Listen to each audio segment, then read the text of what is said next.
everyone. I'm Lillian. And I'm Felipe. And we are the Postmodern family. We are Americans living in the UK, searching for Great Britain. We make 3 new videos every week, and we would love it if you subscribed.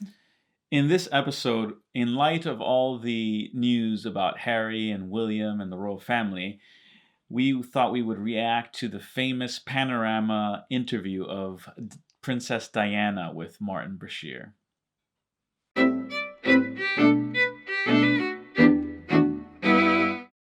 So I don't know about you, but growing up, my mother and her sister and my grandma all loved Princess Diana. It was like a big celebrity. She was innocent. She could do no wrong. She was precious. And these are just Nicaraguans from a dirt poor third world country. No connection to the empire of Great Britain at all. I think in America, they weren't Princess Diana. No, I mean, but my grandma was not. I know that they're not in America. I'm talking about in general, even Americans. I know that. Like... That's a given. Oh, okay. That's a given. I'm just saying her fame was so wide and so large that even Nicaraguans were all into her. Was your family into Diana at all? Not particularly, but I think they like she was pretty, and my dad would be like, "Oh yeah, she's pretty." My dad, she's pretty at top. I'd have me some of that. Yeah, my mom didn't really say much about her, but I really liked her. I think she was really pretty, and just because she was pretty. Yeah, I didn't know any controversies about her. It was kind of like, you know how people follow what Kate wears. Yeah. It's kind of like that. Like, oh, what is she wearing next? Oh, like, I see. She's a fashion icon. I see. So with all this business about Harry and Meghan, it's interesting because I've never watched any interviews. I've never seen her speak.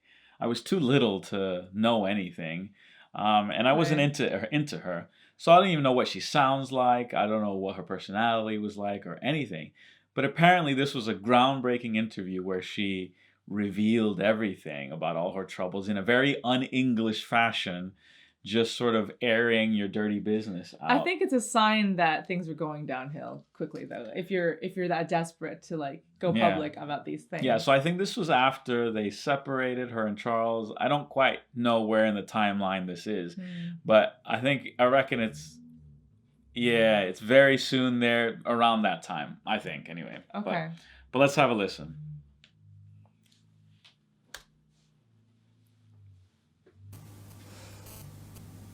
What effect did the depression have on your marriage?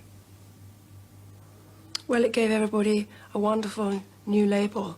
It's Diana's unstable, and Diana's mentally imbalanced. And unfortunately, that seems to have stuck on and off over the years. Are you saying that label stuck within your marriage? I think people used it, and it stuck. Whispers. Yes. According to press reports, it was suggested that it was around this time things became so difficult that you actually tried to injure yourself. Is that true? When no one listens to you, or you feel no one's listening to you, all sorts of things start to happen. For instance, you have so much pain inside yourself that you try and hurt yourself on the outside because you want help, but it's the wrong help you're asking for. People see it as crying wolf or attention seeking, and they think because you're in the media all the time, you've got enough attention, inverted commas. But I was actually crying out because I wanted to get better in order to go forward and continue my duty and my role as wife, mother, Princess of Wales. So, yes, I did inflict upon myself. I didn't like myself. I was ashamed because I couldn't cope with the pressures. She looks quite sad. What did you actually do? Well, I just hurt my arms and my legs. And I work in environments now where I see women doing similar things, and I'm able to understand completely where they're coming from. What was your husband's reaction to this when you began to injure yourself in this way? Well, I didn't actually always do it in front of him. But obviously anyone who loves someone would be very concerned about it. Did he understand what was behind the physical act of hurting yourself, do you think? No, but then not many people would have taken the time to see that. Were you able to admit that you were in fact unwell, or did you feel compelled simply to carry on performing as the Princess of Wales? I felt compelled to perform. Well, when I say perform, I was compelled to go out and do my engagements and not let people down and support them and love them. And in a way, by being out in public, they supported me, although they weren't aware just how much healing they were giving me, and it carried me through. But did you feel that you had to maintain the public image of a successful Princess of Wales? Yes, I did. Yes, I did. The depression was resolved, as you say, but it was subsequently reported that you suffered bulimia. Mm. Is that true? Mm-hmm. Yes, I did. I had bulimia for a number of years. And that's like a secret disease you inflicted upon yourself because your self-esteem is at a low ebb and you don't think you're worthy or valuable. You fill your stomach up 4 or 5 times a day, some do it more, and it gives you a feeling of comfort. It's like having a pair of arms around you, but it's temporary. Then you are disgusted at the bloatedness of your stomach, and then you bring it all up again. And it's a repetitive pattern, which is very destructive to yourself. How often would you do that on a daily basis? Depends on the pressures going on. If I'd been on what I call an away day, I'd been up part of the country all day, I'd come home feeling pretty empty because my engagements at that time would be to do with people dying, people very sick, marriage is the problem, all that, and I'd come home and it would be very difficult to know how to comfort myself, having been comforted lots of other people. So it would be a regular pattern to jump into the fridge. It was a symptom of what was going on in my marriage. I was crying out for help, but giving the wrong signals. And people were using my bulimia as a coat on a hanger. They decided that was the problem. Diana was unstable. Instead of looking behind the symptom at the cause. Mm-hmm. Mm-hmm. What was the cause? The cause was a situation where my husband and I had to keep everything together because we didn't want to disappoint the public. And yet, obviously, there was a lot of anxiety going on within our 4 walls. You mean between the two of you? Mm-hmm. Mm-hmm. And so you subjected yourself to this phase of binging and vomiting? You could say the word subjected, but it was my escape mechanism, and it worked for me at that time. Did you seek help from any other members of the royal family? No. You have to know that when you have bulimia, you're very ashamed of yourself, and you hate yourself. So, and people think you're wasting food. So you don't discuss it with people. And the thing about bulimia is your weight always stays the same, whereas with anorexia you visibly shrink. So you can pretend the whole way through. There's no proof. When you say people would think you were wasting food, did anybody suggest that to you? Oh yes, a number of times. What was said? Well, it was just, I suppose you're going to waste that food later on. Did that they was know? pressure in itself. These people? And of course I would, because it was my release valve. How long did this bulimia go on for? A long time. But I'm free of it now. 2 years? 3 years? A little bit more than that.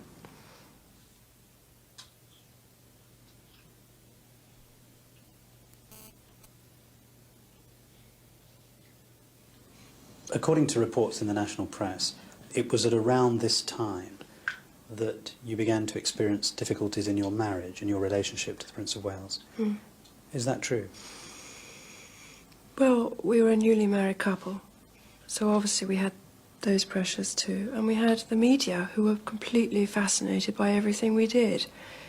And it was difficult to share that load, because I was the one who was always pitched out front, whether it's my clothes, what I said, what my hair was doing, everything. It was a pretty dull subject, actually, and it's been exhausted over the years. When actually what we wanted to support, it was our work, and as a team.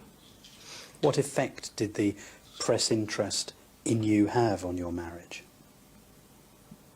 It made it very difficult, because for a situation where there was a couple working in the same job We got out the same car, shook the same hand. My husband did the speeches, I did the handshaking. So basically, we were a married couple doing the same job, which is very difficult for anyone, and more so if you've got all the attention on you. We struggled a bit with it. It was very difficult. And then my husband decided that we'd do separate engagements, which was a bit sad for me, because I quite liked the company. But there again, I didn't have the choice. So it wasn't at your request that you did that on your own? Not at all, no. The biography of the Prince of Wales, written by Jonathan Dimbleby, which, as you know, was published last year, suggested that you and your husband had very different outlooks, very different interests. Would you agree with that? No, I think we had a great deal of interest. We both liked people, both liked country life, both loved children, work in the cancer field, work in hospices. But I was portrayed in the media at that time, if I remember rightly, as someone, because I hadn't passed any O-levels and taken any A-levels, I was stupid. And I made the grave mistake once of saying to a child I was thick as a plank in order to ease the child's nervousness, of which it did. But that headline went all around the world. And I rather regret saying it. She revealed that she didn't pass the O-levels to a girl to make her feel better. Right. And then they caught it and then blasted it, I guess. Gotcha. 829. The Prince of Wales, in the biography, is described as a great thinker, a man with a tremendous range of interests. What did he think of your interests? Well, I don't think I was allowed to have any. I think that I've always been the 18-year-old girl he got engaged to, so I don't think I've been given any credit for growth. And my goodness, I've had to grow. Explain what you mean when you say that. Well, When you say you were never given any credit, what do you mean? well, anything good I ever did, nobody ever said a thing. Never said well done or was it okay. But if I tripped up, which invariably I did, because I was new at the game, a ton of bricks came down on me. How did you cope with that? Well, obviously there were lots of tears, and one could dive into the bulimia and to escape. Some people would find that difficult to believe, that you were left so much to cope on your own, and that the description you give suggests that your relationship with your husband was not very good even at that early stage. Well, we had unique pressures put upon us, and we both tried our hardest to cover them up, but obviously it wasn't to be. Okay. So, I had read a biography by the butler who lived and served Diana, and You read the whole thing? yeah, it was a long time ago though. I was like a teenager, because I was very curious about the whole, Princess Diana dying. Like, why did that happen, and how did it lead to that? So I'm a little bit not sure where in the timeline they're talking about, and I also didn't know all the slip-ups, all the things that they were criticizing her about. Like, I never heard that. In the book that I read, it didn't paint Diana as much of a victim as this interview she's portraying herself as.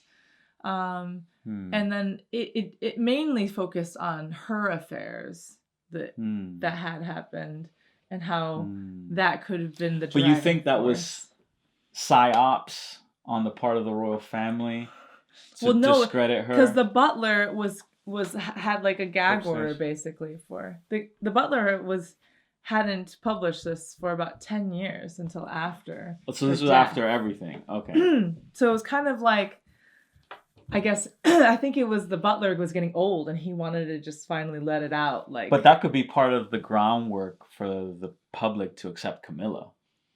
See, because Camilla's the girlfriend where who he apparently was sleeping with before he married her, during their marriage, and now he's married to her. Yeah.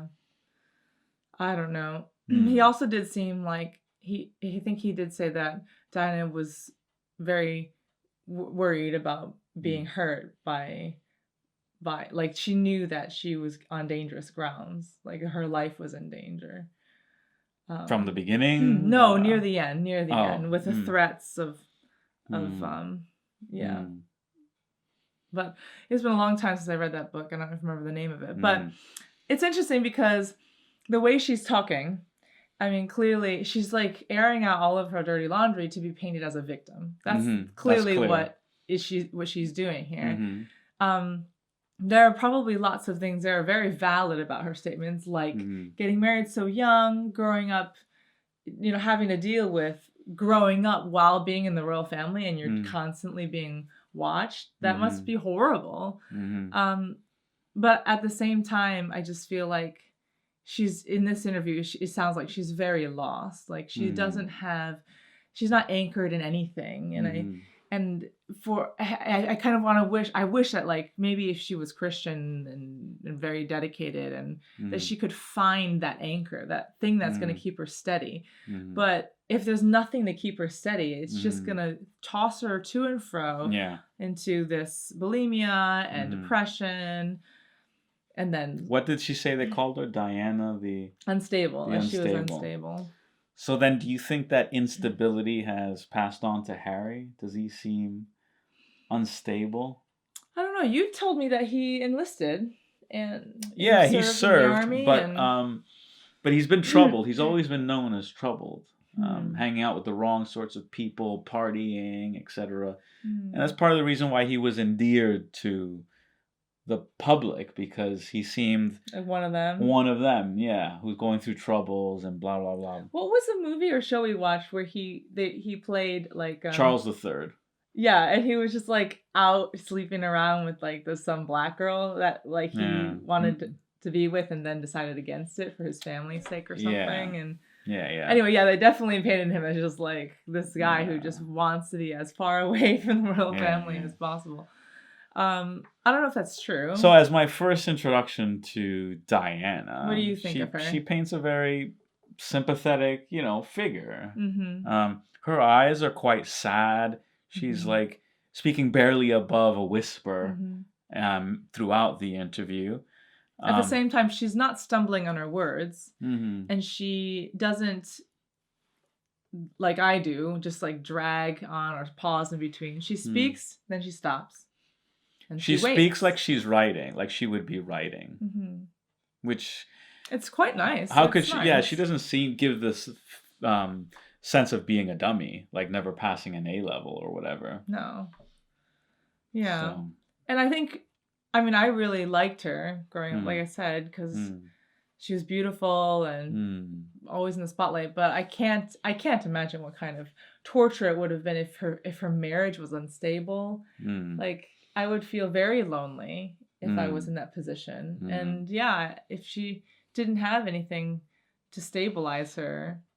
I mean, cutting herself and bulimia, that's... Yeah. I mean, that's people struggle with that every day because our world seems to get further and further apart as we get more people are lonely, I think. But now let's bring this back to Meghan Markle.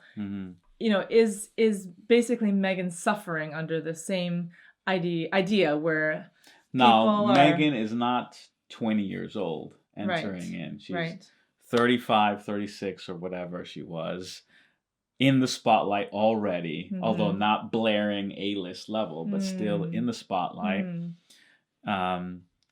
Already been married once, so she knows what marriage is about. And divorce. No, she knows what that's about too. Yeah. So I don't get the sense that she would be as vulnerable as Diana would be. Because some people have painted her a little bit like a Diana in the sense that she has been Harry himself under scrutiny. Yes. He has. He has. He says, I've seen the press destroy my mother. I'm not going to let it do the same my wife. I almost envision Meghan more like the Wallace Simpson. Yeah. The one who broke up, who basically, what was his name? I always get him confused. David Windsor. Yes. Where he they weren't Windsors at that point, were they? No, I don't think so. He was still a German name, right? I can't remember. They changed to the German name in World War I, just before World War I. So yeah, he would have been Windsor, I think. Oh, okay. David Windsor. Yeah, to make basically for a woman to come into the scene and then make him abdicate the throne. Like, it's almost like clearly Harry's not in line for the throne, or he is in line, but like what, six or something like that. Yeah. We understand that there's not that much pressure on him, but I just don't like the idea that a woman is coming into this family and breaking it up. It's just not nice. Like.